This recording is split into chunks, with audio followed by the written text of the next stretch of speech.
All right, we're going to discuss how to fix a MoFi router, doesn't matter what version, that keeps disconnecting from the internet. You don't have a problem getting the internet, you have a problem with it keep disconnecting over and over again.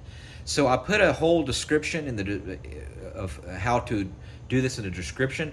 So if you need to go through any of the fine detail, read the full description on this video. But I want to give you some good troubleshooting ideas. First of all, you want to make sure it's got good ventilation. So if it's like on a tablecloth or a blanket or something, make sure it's on like a flat desk. If you can raise it higher above the ground, that's even better. Near a window is good, because what will happen is a lot of times if it's underneath the TV or a desk, it's not getting good connection. So make sure it's near a window if possible. You want to make sure it's not overheating, so that the sun's not, yes, you want it near a window, but you want to make sure that the sun is not hitting it and overheating it. With your antennas, of course you've got 4 of them.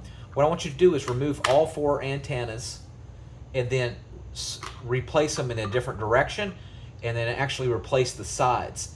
Believe it or not, sometimes that will fix the issue right there.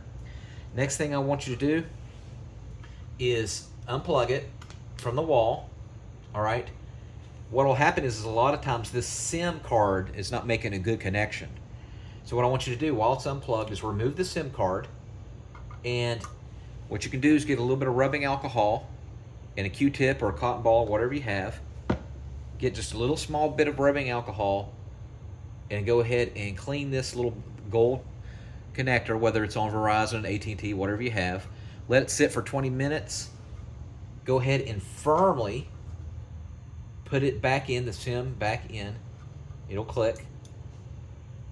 And then plug it back in and see if that will fix the issue. You want to find that a lot of times that will fix the issue.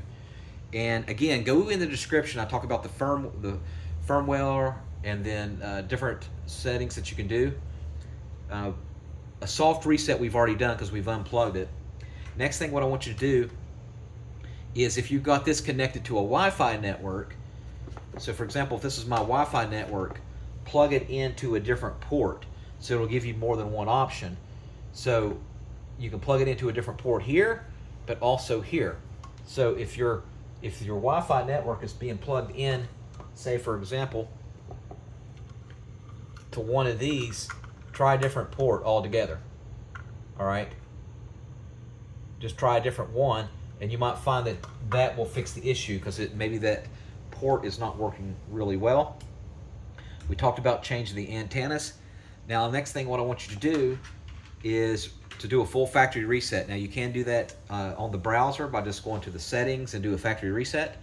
But right here, we're going to go ahead and do it manually here, a hard reset. This will change the password. So you'll have to rechange your new password back into your laptop or whatever you have. It's plugged up. And what you're going to do is you want to locate the reset button on the very back. Now, you can either use a precision tool like a flathead screwdriver, or rather a Phillips head screwdriver, or you might have the one that's a pinhole that you have to use a paper clip or a safety pin, and you're going to hold it down for 15 plus seconds. I recommend just go for 20 seconds, and you're going to hold it down. You're not going to let go for 15 seconds plus, and that a lot of times will fix the issue. And then what's going to happen is all these are going to light up green in a few seconds, and then that's going to light up green on the power. All right, that's your reset. And then you're going to have to, your admin password is going to be on the back of your MoFi. And usually on MoFis, the default password is admin, A-D-M-I-N, admin, A-D-M-I-N. And put that in your computer or your TV or whatever you have. This is a Sim7, by the way. And then see if that will fix the issue with the disconnecting. I think you'll find that a lot of times it will. Now, it is a possibility that it could just be your network. You might want to contact Verizon or whoever you have the network with and see if there's an issue. You could also test it out on your smartphone. If your phone's unlocked, you could put it in there and see if you're getting disconnection problems with your phone. If you are, then you know that the issue's not with the MoFi. It could just be with the internet in general. All right, thanks for watching. Make sure you subscribe.